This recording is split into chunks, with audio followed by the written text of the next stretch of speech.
தமிழ்நாட்டுல இந்தி திணிப்புக்கு எதிராக போராடுற ஹீரோ. இதுதான் நம்ம பார்க்க போற பராசக்தி படத்தோட ஒன்லைன். ஹீரோட போராட்டத்தினால அவர் ஃபேஸ் பண்ண பிரச்சனைகள் என்னென்ன, அதுக்கப்புறம் அதையெல்லாம் மீறி கட்சியில அவர் நினைச்சதை சாதிச்சாரா இல்லையான்னு தெரிஞ்சுக்கிறதுக்காக இந்த முழு படத்தையும் பார்க்கலாம் வாங்க.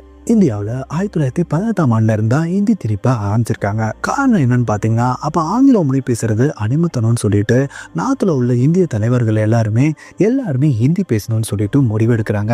இதனால மற்ற ஸ்டேட்ல எல்லாரும் ஹிந்தி திணிக்கிறத நேரடியாகவும் மறைமுகமாகவும் அவங்க செயல்படுத்த ஆரம்பிச்சாங்க.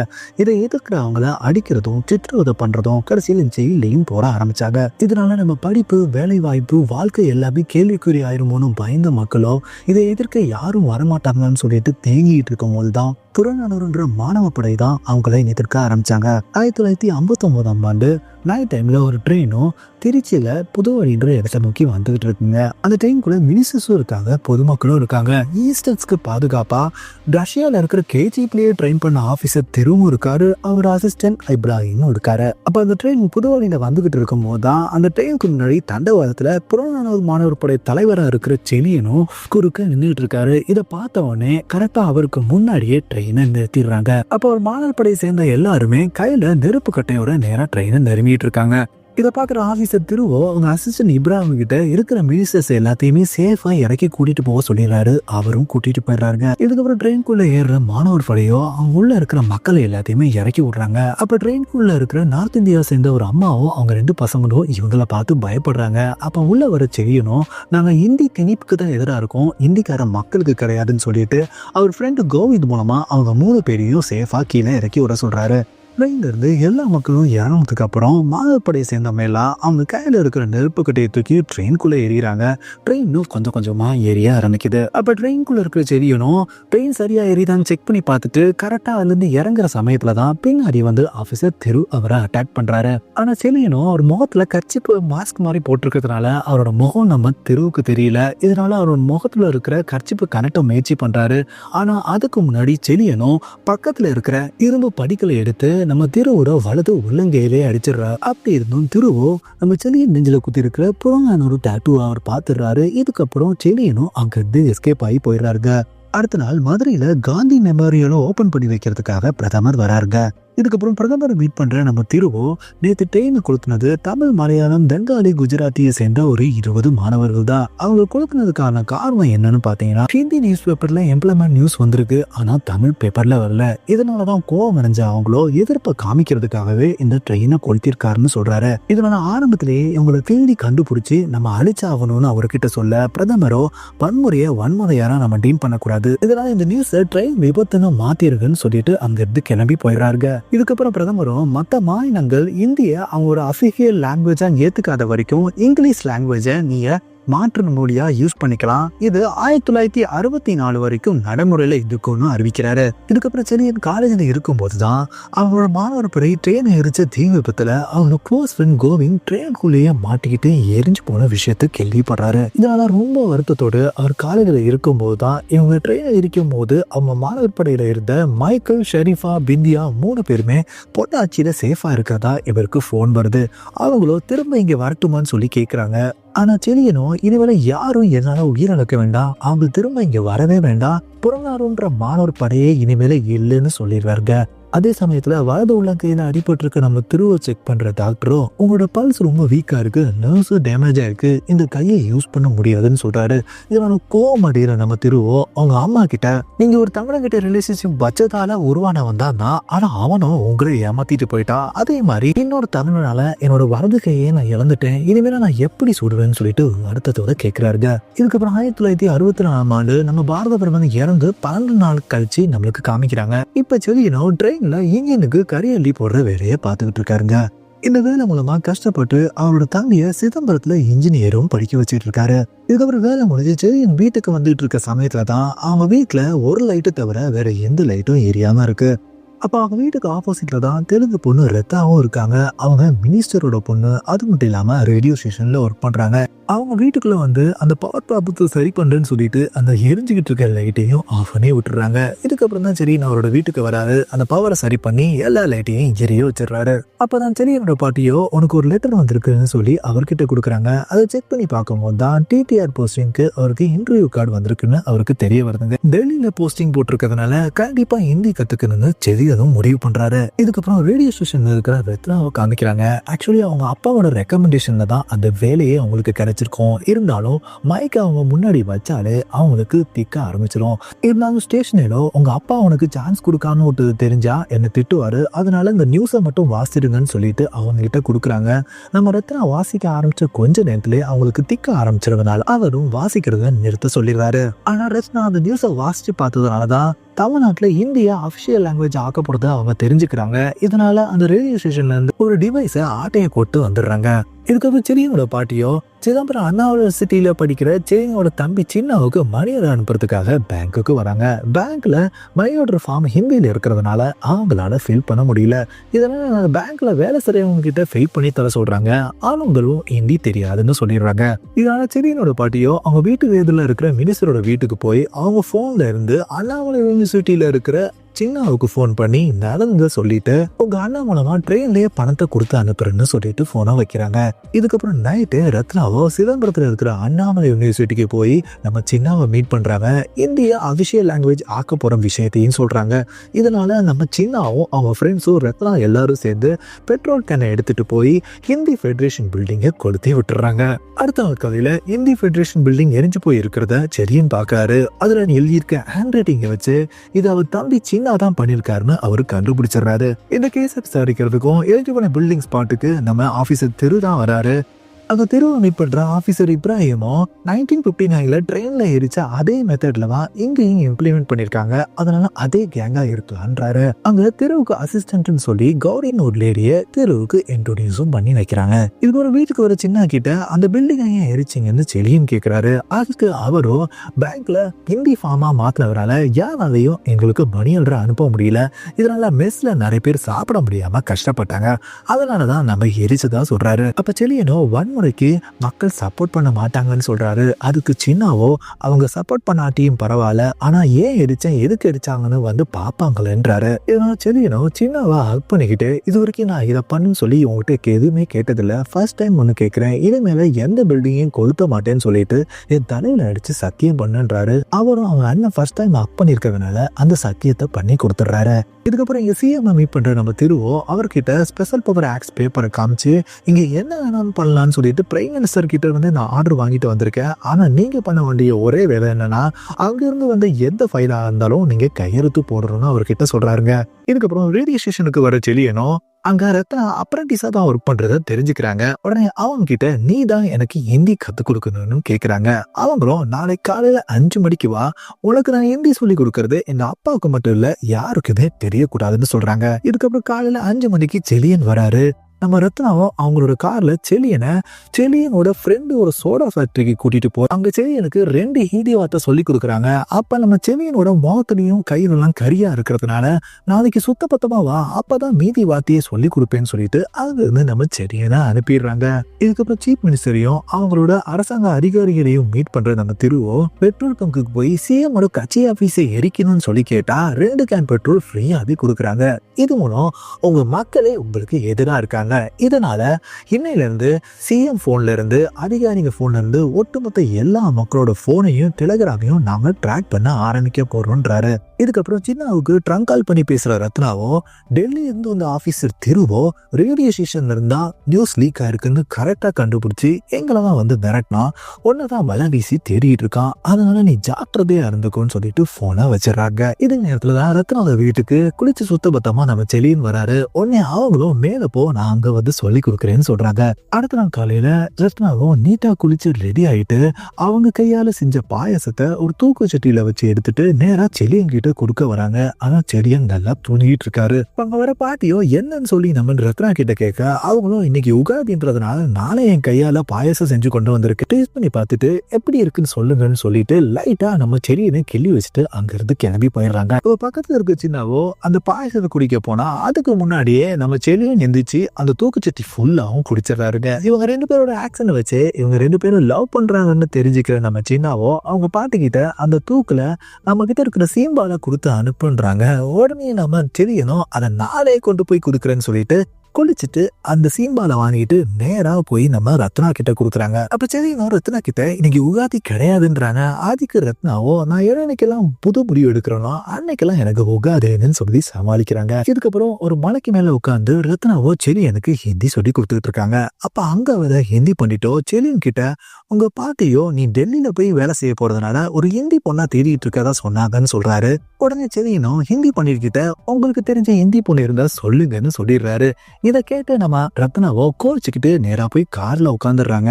அப்ப கார் கிட்ட வர செலியனை கார்ல ஏற சொல்லிட்டு வீட்டுக்கு கோவமா கூட்டிட்டு போயிட்டு இருக்காங்க. அப்ப கார்ல இருக்கிற ரத்னாவோ செலியன் கிட்ட என்ன தவிர வேற ஒரு பொண்ணு உன்னை நினைக்க விட்டுருவான்னு சொல்லிட்டு கையில இருக்க குச்சி எடுத்து அவங்கள அடிக்க போறாங்க. அப்ப செலியனோ ரத்னாவோட கையை பிடிச்சி முத்தம் கொடுத்துட்டு நான் தெலுங்கும் கத்துக்கிறேன்னு சொல்லிட்டு அவரோட லவ் கன்ஃபார்ம் பண்ணிடுறாரு. இதுக்கப்புறம் சிஎம் மீட் பண்ற திருவோ எனக்கு கிடைச்ச தகவல் படி ஜனவரி 26 இங்க ஃபுல்லா கருப்பு கொடியை பறக்க விட போறாங்க. அதை நடக்க விடாம தடுக்கிறதுக்கு உங்களோட சிக்னேச்சர் வேணும்னு சொல்லிட்டு அவரோட சிக்னேச்சரை வாங்கிட்டு போயிடுறாரு. இதுக்கப்புறம் மதுரையில இருக்கிற மாசி வீதிக்கு முன்னாடி இருக்கிற மக்கள் முன்னாடி பேசுற அண்ணாவோ ஜனவரி 26 நம்மளுக்கு கவர்மெண்ட் கருப்பு கொடியை காட்டுறதுக்கு பர்மிஷன் கொடுக்காட்டியும் பரவாயில்ல ஒவ்வொரு வீட்லயும் கருப்பு கொடியை காட்டுங்கன்னு சொல்லி பேசிக்கிட்டு இருக்காரு. அப்ப அங்க வர போலீஸோ நம்ம அண்ணாவை அரெஸ்ட் பண்ணி கூட்டிட்டு போயிடுறாங்க.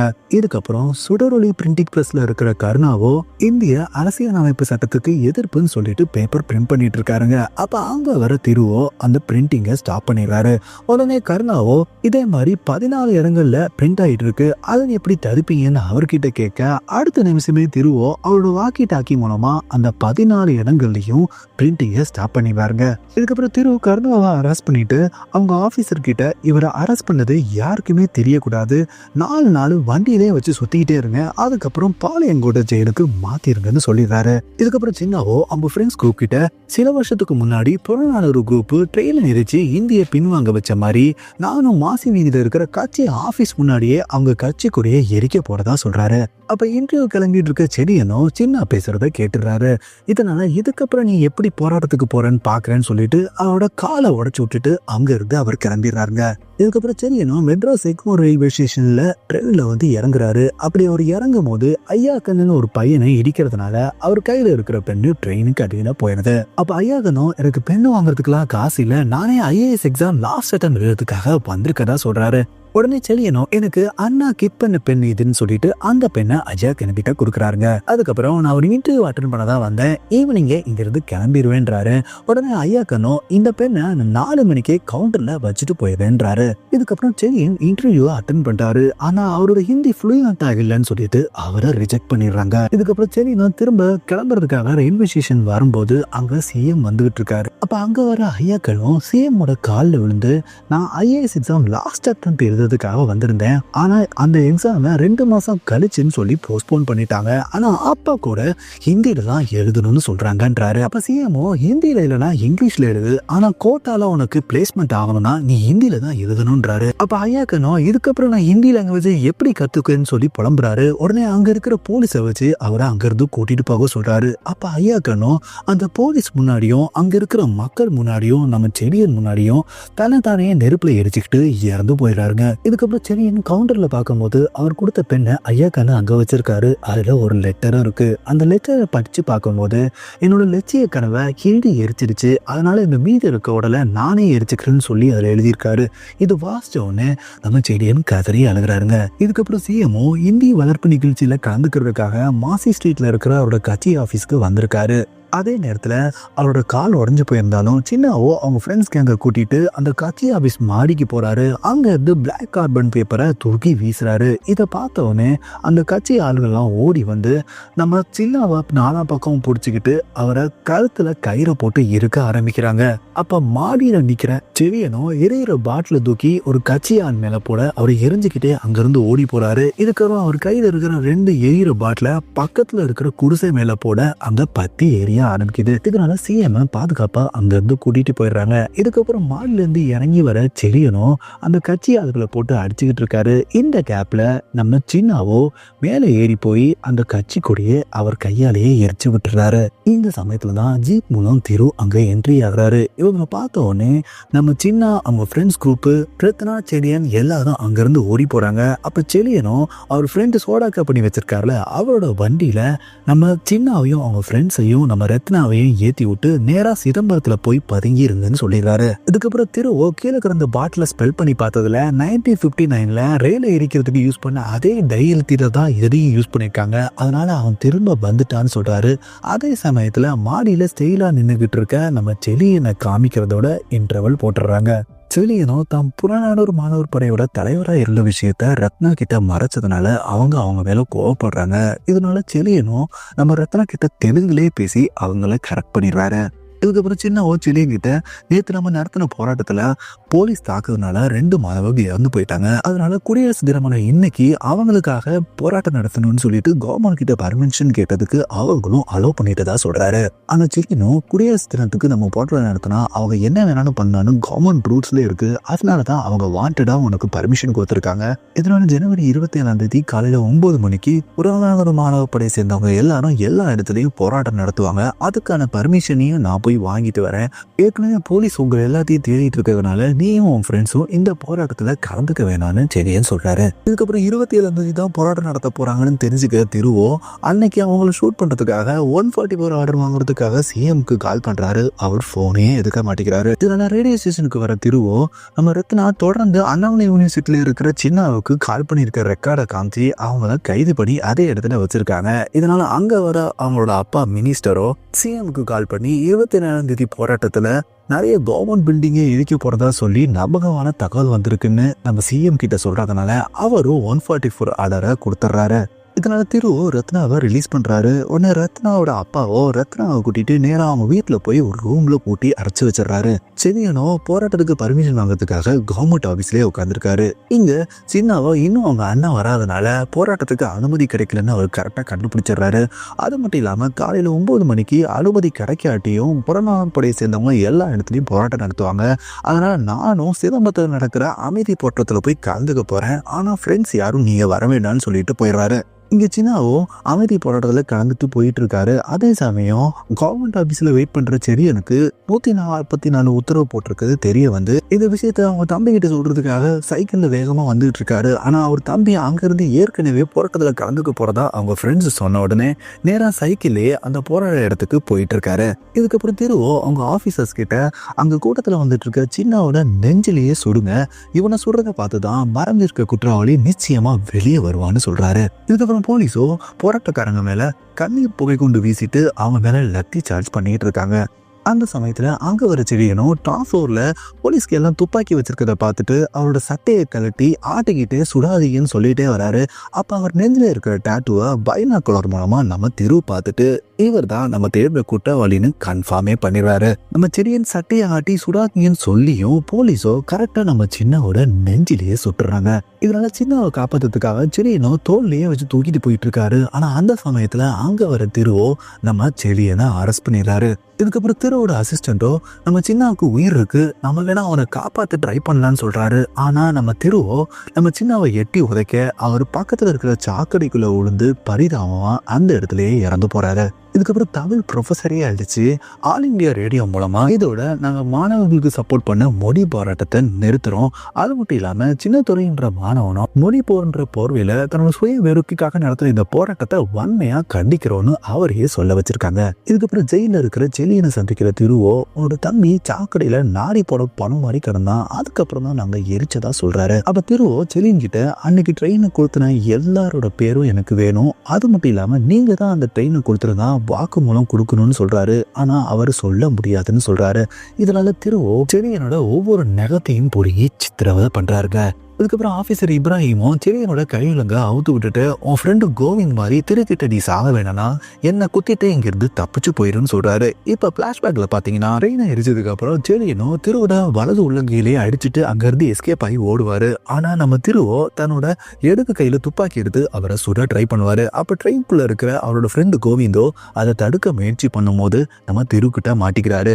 அவரோ என்ன கையில அடிச்சவனோட பேரை மட்டும் சொன்னா நான் உன்னை விட்டுறேன்னு சொல்லியிருப்பாரு. ஆனா அவர் அதை சொல்லாம அந்த நெருப்புக்குள்ள உளுந்து அவர் எரிஞ்சு இறந்து போயிருப்பாரு. இப்ப கரண்ட் இப்ராஹிமோ நான் சொன்ன மாதிரி என்னை அடிச்சுட்டு இருந்து தப்பிச்சு ஆந்திரால போய் தலைநிறைவாயிருன்னு சொல்றாரு. இதுக்கப்புறம் செழியனும் அவர் சொன்ன மாதிரியே அங்கிருந்து தப்பிச்சு போயிடறாரு.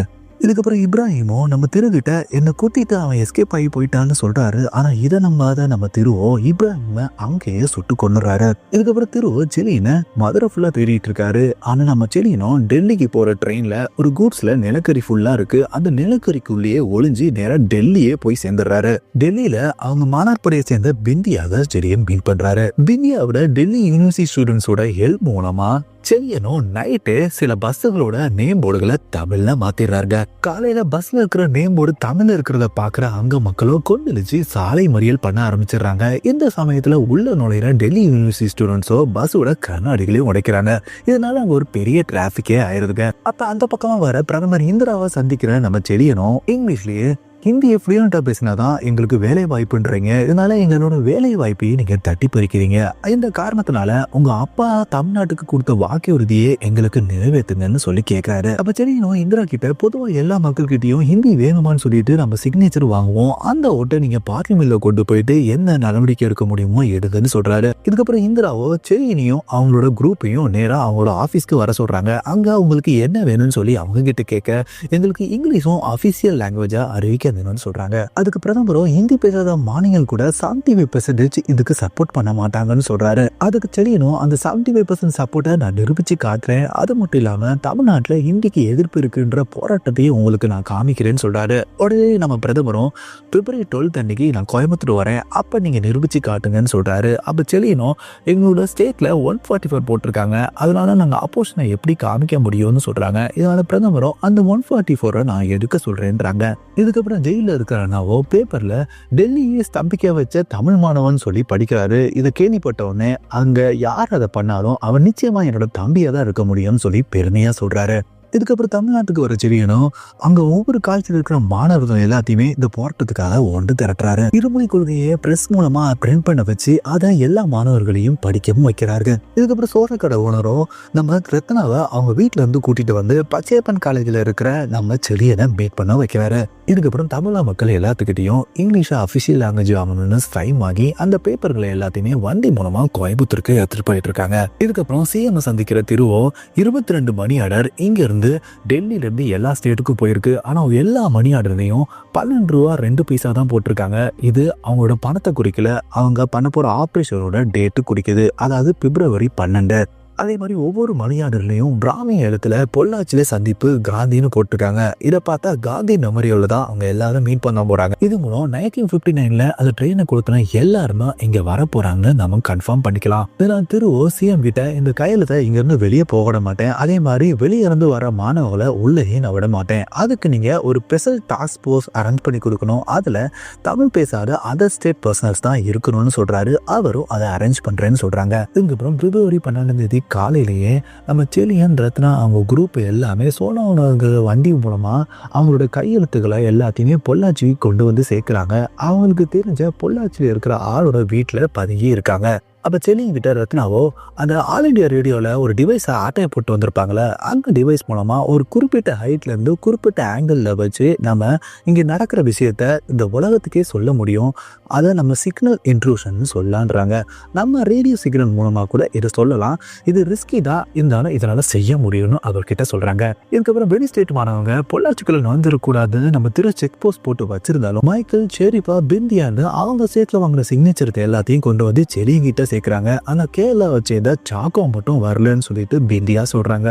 இதுக்கப்புறம் இவங்க தங்கி இருக்கிற இடத்துக்கே வர திருவோ மைக்கு மூலமா இங்க பதுங்கி இருக்கிற மாணவர்களை வெளியே விட்டுருங்க, நான் ஷூட்டிங் ஆர்டர் வந்திருக்கேன், அப்படி நீங்க வெளியே விடணும்னா உங்களையும் சேர்த்து சுற்றுவேன்னு சொல்லிட்டு மிரட்டிக்கிட்டு வராரு. இது கேட்கிற செலியனும் திருவுக்கு பிராமிய எழுத்தும் தெரிஞ்சிருக்கு, நம்ம அனுப்பின மணி ஆர்டரையும் படிச்சிருக்காரு, இருந்தாலும் அந்த மணி ஆர்டரை வெளியே அனுப்பி நம்ம எல்லாத்தையும் ஒரே இடத்துல ட்ராப் பண்றதுக்காக தான் அவன் பண்ணிருக்காருன்னு அவர் கண்டுபிடிச்சிடறாருங்க. அப்ப செலியனும் அவங்களுக்கு அரைக்கணம் கொடுத்த தம்பி கிட்ட ஊரு பக்கம் போகாம ஊரை விட்டு வெளியே போறதுக்கு ஏதாவது வழி இருக்கான்னு கேட்கிறாரு. அப்ப தம்பியோ ஃபேக்டரியோட கழிவுலாம் இந்த வழியா தான் ஊருக்கு வெளியே போகுது, இது வழியா நீங்க போனீங்கன்னா ஊருக்கு வெளியே போயிடலான்னு சொல்றாரு. அப்ப எல்லாரும் அந்த வழியா தப்பிச்சு போகும்போது செலியனும் மைக்கேல் கிட்ட நீ சிக்னேச்சரையும் நம்ம ஆட்களை எல்லாத்தையும் சேஃபா இந்த இடத்த விட்டு கூட்டிட்டு போயிரு, நான் வேனோட அங்க வந்து சேர்றேன்னு சொல்லிட்டு அவர் மொத்தம் அங்கேயே இருந்துடுறாருக்க. இங்க திரு அறிவிச்சும் வெளியே யாரும் வராதனால ஒரு வீட்டுக்குள்ள போறாரு. அங்க ஒரு மாணவன் ஒழிஞ்சிருக்காரு, அவரை இழுத்துட்டு வெளியே வந்து அடிக்கிறாரு. அப்ப அவர் கோவத்துல கீழே இருக்கிற சாணி எடுத்து அங்க இருக்கிற போஸ்ட் ஆபீஸ்லயே அடிக்க போகும்போது அவரை இவர் சுட்டு கொண்டுறாரு. இதனால கொந்தளிக்கிற மக்களோ அந்த போலீஸ் எல்லாத்தையுமே அடிக்க வராங்க. இதனால அவங்கள லெத்தி சார்ஜ் பண்றது மட்டும் இல்லாம வர்றவங்க எல்லாத்தையுமே அவங்களோட ரைஃபிள் கம்பெனி மூலமா சுட்டு தள்ளுறாங்க. அப்ப எல்லாரும் கழிநீர் வழியா தப்பிச்சு போயிட்டு இருக்கும் போது மக்களை சுடுற சத்தம் கேட்ட உடனே ரத்னாவோ எனக்கு ஒரு வேலை இருக்கு, நீங்க மட்டும் போங்கன்னு சொல்லிட்டு அவங்க திரும்பி அந்த இடத்துக்கே வந்துடுறாங்க. அப்ப மக்கள் இறந்து கிடக்கிற ஸ்பாட்டுக்கு வேனோட வர நம்ம செரியனும் திருக்கிட்ட உனக்கு நான் தானே வேணும், என்ன எதுவான பண்ணு, இந்த மக்களை விட்டுருன்றாங்க. அப்ப அவர் கொண்டு வந்த வேன்ல இருக்கிறது சயின்ஸ் பேப்பர்ஸ் நினைச்சிட்டு நம்ம திருவோ அதை கொளுத்த சொல்றாரு. கொளுத்தினதுக்கு அப்புறம் தான் தெரியுது அது வெத்து பேப்பர், உண்மையான பேப்பரோ ட்ரெயின் மூலமா போயிட்டு இருக்குன்னு அவருக்கு தெரிய வருது. இதனால திருவோ இங்க செரியனை தவிர இங்க இருக்கிற எல்லா மக்களையும் சுட்டு கொண்டுட்டு அவங்கள எரிச்சிருங்க, இங்க இந்த சம்பவம் நடந்ததுக்கான எந்தவித எவிடன்ஸும் இருக்கக்கூடாதுன்னு சொல்லிட்டு அந்த ட்ரெயினை தடுக்கிறதுக்காக கிளம்பி போயிட்டு இருக்காரு. ஆனா இங்க லாரியில அந்த சிக்னேச்சர்ஸ் எல்லாத்தையும் ட்ரெயின்ல கொண்டு போய் சேர்க்கறதுக்காக தம்பி மைக்கேல் ஷெரீஃபா லாரியில போயிட்டு இருக்காங்க. அப்ப குறுக்க போலீஸ் நிக்கிறதுனால மைக்கேலோ நான் அவங்களை திசை திருப்புறேன், நீங்க எப்படியாவது இந்த சிக்னேச்சரை கோயம்புத்தூர்ல கொண்டு போய் சேர்த்துருங்கன்னு சொல்லிட்டு அவரு கீழே இறங்கி அந்த பக்கமா ஓடுறாரு. உடனே போலீஸும் அவங்கள துரத்துக்கிட்டே போறாங்க. இதனால லாரியோ அவங்க கிட்ட இருந்து எஸ்கேப் ஆயிருது. ஆனா துரத்துக்கிட்டு போற நம்ம மைக்கேலை அங்க சுட்டு கொண்டுறாங்க. திரும்பி வர கௌரியோ அவங்க வச்சிருக்க டிவைஸ் மூலமா இதை வெளி உலகத்துக்கு சொல்றதுக்காக ட்ரை பண்றாங்க. ஆனா அவங்க கையில வச்சிருக்க சின்ன டிவைஸோ கீழே விழுந்துருது. அப்ப அங்க திரும்ப வர நம்ம சோடா ஓனர் தான் அந்த டிவைஸ் எடுத்துட்டு மறுபடியும் மேல வராரு. அந்த ஆங்கிளையும் சரியா பிடிக்கிறாரு. அப்ப ரத்னா பேச ஆரம்பிக்கும் போது அவங்களுக்கு வாய் திக்குது. அப்ப கீழே இறங்க போன மக்களை எரிக்கிறத பார்த்த உடனே அவங்களுக்கு ஒரு தைரியம் வந்து நம்மளோட மொழியை அழிக்கிறது நம்ம அடையாளத்தையே அழிக்கிற மாதிரி, அதனால கோயம்புத்தூர்ல இருக்கிற மக்கள் எல்லாமே நம்மளோட சப்போர்ட்டுக்காக திரண்டு ஜங்ஷனுக்கு வாங்கன்னு சொல்றாங்க. இதுக்கப்புறம் சரக்கு ட்ரெயினை துரத்திக்கிட்டு வர நம்ம திருவோ அந்த ட்ரெயின்குள்ள சிக்னேச்சர்ஸ் இருக்கிறத பாக்குறாரு.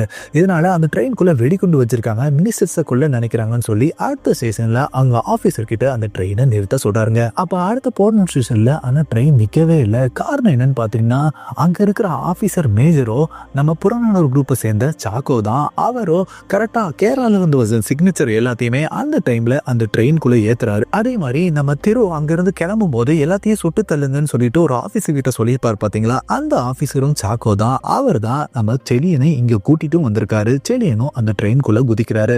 இங்க ட்ரெயினோட டாப்ல நம்ம செலியனுக்கும் திருவுக்கும் பயங்கரமா சண்டை நடந்துட்டு இருக்கு. அதே சமயத்துல ரொம்ப நேரம் வெயிட் பண்ணி பார்த்தோம், எந்த வித சப்போர்ட்டும் வராதனால பிரதாவோடும் அங்க இருந்து கிளம்புறதுக்காக ஸ்டேஷனுக்கு வராங்க. இங்க ரெண்டு பேருக்கும் சண்டை நடந்துட்டு இருக்கும் போது செலியனும் இந்த இன்ஜின் இருக்கிற ஃப்ரண்ட் பாக்ல வால்வை திருப்பி விட்டு ப்ளோ பிளாக் பண்ணி விட்டுறாரு. இதுக்கப்புறம் நம்ம திருவை அந்த கறி எரிஞ்சுக்கிட்டு இருக்க நெருப்புலயே தள்ளி விட்டுறாரு. இதனால அவர் உடம்பு எரிய ஆரம்பிக்குது.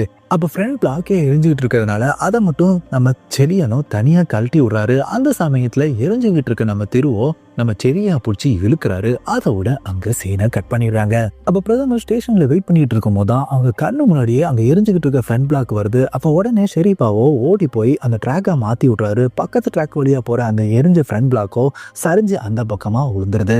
இதுக்கப்புறம் ஷெரீஃபா மறுபடியும் ட்ராக்கை மாத்தின உடனே பின்னாடி மெதுவா வர மத்த பிளாக் எல்லா ட்ரெயினும் அங்க வந்து நிக்குது. அதுல இருக்கிற எல்லா ஸ்டேட் சிக்னேச்சர்ஸ் எல்லாத்தையுமே எடுத்து அங்க இருக்கிற பிரதமர் கிட்ட அவங்க காமிக்கிறாங்க. இதுக்கப்புறம் நம்ம திருவோட அசிஸ்டன்ட்டோ ஓடி வந்து எரிஞ்சுக்கு இருக்கிற திரு கிட்ட ஆஸ்பத்திரியில் போலான்னு சொல்றாங்க. ஆனா எனக்கு வேணான்னு சொல்லிட்டு அவர் அந்த இடத்துலயே இறந்து போயிடுறாரு. அப்ப அதே டைம்ல திருகிட்ட இருந்து ரொம்ப கஷ்டப்பட்டு தப்பிச்சு வந்து நம்ம செலியனும் ரொம்ப கஷ்டப்பட்டு நடந்து வந்து நம்ம படிப்பறிவு இல்லாத மக்களோ அவங்களோட ஆதரவு தெரிவிக்கிறதுக்காக அவங்களோட ரேஷன் கார்டையே கொடுத்துக்கிறாங்க. பண்றாங்கன்னு சொல்லிட்டு நம்ம பிரதமர் கிட்ட காமிக்கிறாரு. அப்ப பிரதமர் கிட்ட பேசுற நம்ம செலியனும் இது வரைக்கும் எங்களால என்னென்ன பண்ண முடியுமோ அதெல்லாம் பண்ணியாச்சு, இதோட எங்களோட போராட்டத்தை நிறுத்துறோம்னு சொல்லிடுறாரு. அது மட்டும் இல்லாம ரத்னா அந்த ரேடியோ மூலமா கோயம்புத்தூர் மக்கள் கிட்ட சொன்னதுனால அவங்களும் அவங்களோட சப்போர்ட்டை காமிக்கிறதுக்காக ஜங்ஷனுக்கு எல்லாரும் ஒன்று திரண்டு வந்திருக்காங்க. அந்த சப்போர்ட்டையும் பிரதமர் பாக்குறாங்க. இதுக்கப்புறம் 1967 சிஎம் ஆகிற அண்ணாவும் மும்மொழி கொள்கையை நீக்கிட்டு தமிழ் ஆங்கிலன்ற இருமொழிக்கும் இடமளிக்கிறேன்னு அறிவிக்கிறாரு. இதை கேட்க உடனே ஒட்டுமொத்த ஸ்டூடெண்ட்ஸும் நம்ம செடியனை தூக்குறாங்க. அப்ப அவர் தமிழ் வாழ்க்கைன்னு சொல்றதோட இந்த படத்தை முடிச்சிடுறாங்க. கடைசியா டைரக்டரோ இந்த போராட்டம் தமிழ்நாட்டில் மட்டும் இல்லாம ஹிந்தி பேசாத எல்லா ஸ்டேட்லயும் நடந்திருக்குன்னு மென்ஷன் பண்றாங்க. தமிழ்நாட்டில் இந்த போராட்டத்தை கண்ட்ரோல் பண்றதுக்காக 5000 போலீஸை இறக்கியிருந்தாங்க. ஆனா அவங்களாலேயே இதை கண்ட்ரோல் பண்ண முடியல. இந்த தாக்கத்துல இறந்தது 2 பேர் தான் அதிகாரப்பூர்வமா அறிவிச்சிருந்தாங்க. ஆனா அதிகாரம் இல்லாத அறிவுப்படி 200 பேர் இறந்திருக்கலாம்னு அவங்க மென்ஷன் பண்றாங்க. இதே மாதிரி வேற ஒரு படத்துல நெக்ஸ்ட் மீட் பண்றேன். நன்றி.